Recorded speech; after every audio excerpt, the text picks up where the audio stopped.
ಇನ್ನು ವಿಜಯಪುರದಲ್ಲಿ ನಿರಂತರ ಮಳೆಯಿಂದ ಜನ ಹೈರಾಣಾಗಿದ್ದಾರೆ. ಮಳೆಗೆ ಹಿರೇಬೇವನೂರು ಗ್ರಾಮದ ಸಂಪರ್ಕ ಕಡಿತ ಆಗಿದೆ.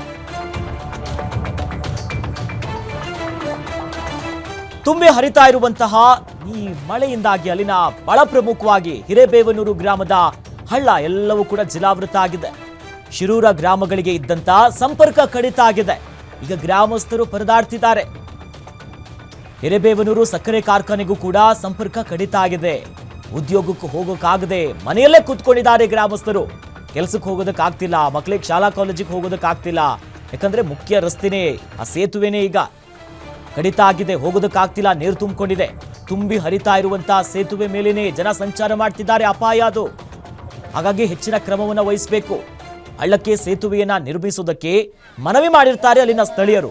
ಆದರೆ ಅಧಿಕಾರಿಗಳು ಡೋಂಟ್ ಕೇರ್ ಅಂತಾರೆ, ನಮಗೆ ಸಂಬಂಧ ಇಲ್ಲ ಅನ್ನೋ ನಿಟ್ಟಿನಲ್ಲಿ ಅಲ್ಲಿ ಆ ರೀತಿಯಾದಂಥ ನಿರ್ಲಕ್ಷ್ಯವನ್ನು ತೋರಿದ್ದಾರೆ ಅಂತ ಅಲ್ಲಿನ ಗ್ರಾಮಸ್ಥರು ಹೇಳ್ತಿದ್ದಾರೆ. ನೋಡಿ, ಇಲ್ಲಿ ಸರಿಯಾದಂಥ ಸೇತುವೆ ನಿರ್ಮಾಣ ಮಾಡಿಲ್ಲ. ಮಳೆ ಜಾಸ್ತಿ ಆಗ್ತಿದ್ದಂತೆ ನೀರು ಪ್ರಮಾಣ ಹೆಚ್ಚಾಗುತ್ತೆ. ಆ ರಭಸಕ್ಕೆ ಸಂಪೂರ್ಣ ವ್ಯವಸ್ಥೆ ಅಸ್ತವ್ಯಸ್ತ ಆಗಿದೆ.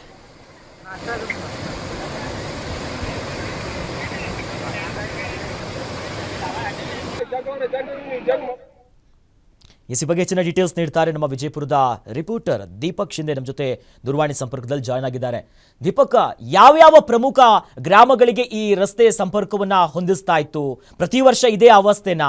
ಅಧಿಕಾರಿಗಳು ಈಗಾದ್ರೂ ಬಂದು ಸ್ವಲ್ಪ ವೀಕ್ಷಣೆ ಮಾಡಿ ಏನಾದ್ರೂ ಮಾಡಿದ್ರಾ? ಏನ್ ಕತೆ ಅಂತ ಅಲ್ಲಿ?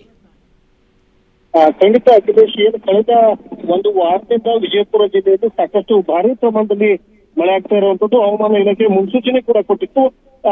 ಈಗ ಏನು ವಿಜಯಪುರ ಜಿಲ್ಲೆ ಇಂಡಿ ತಾಲೂಕಿನ ಹಿರೇಬೇವನೂರು ಒಂದು ಗ್ರಾಮ ಇದೆ. ಈ ಒಂದು ಗ್ರಾಮದ ಮನೆಗಳಿಗೆ ನೀರು ನುಗ್ಗಿರುವಂತದ್ದು. ಆ ಒಂದು ಹಳ್ಳದ ನೀರು ಈಗ ರಸ್ತೆಗೆ ನುಗ್ಗಿದ ಪರಿಣಾಮವಾಗಿ ಅಗರಖೇಡ, ಮನ್ನೂರ ಮತ್ತೆ ಗುಬ್ಬೇವಾಡ, ಶಿರೂರು ಗ್ರಾಮಗಳಿಗೆ ರಸ್ತೆ ಸಂಪರ್ಕವನ್ನ ಹಿರೇಬೇವನೂರು ಗ್ರಾಮದ ಜನ ಕಳ್ಕೊಂಡಿದ್ದಾರೆ. ಈಗಾಗಲೇ ತಾಲೂಕು ಆಡಳಿತ ಅಲ್ಲಿ ಕಟ್ಟುನಿಟ್ಟಿನ ಕ್ರಮವನ್ನು ಕೂಡ ಕೈಗೊಳ್ತಾ ಇದೆ. ಜೊತೆಗೆ ಜಿಲ್ಲಾಡಳಿತ ಕೂಡ ಭೇಟಿಯನ್ನು ನೀಡಿ ಅಲ್ಲಿ ಸಂತ್ರಸ್ತರನ್ನ ಬೇರೆ ಸ್ಥಳಗಳಿಗೆ ನದಿ ತೀರದ ಪ್ರದೇಶಗಳಿಗೆ ತೆರಳದಂತೆ ಕೂಡ ಎಚ್ಚರಿಕೆಯನ್ನ ನೀಡಿತ್ತು.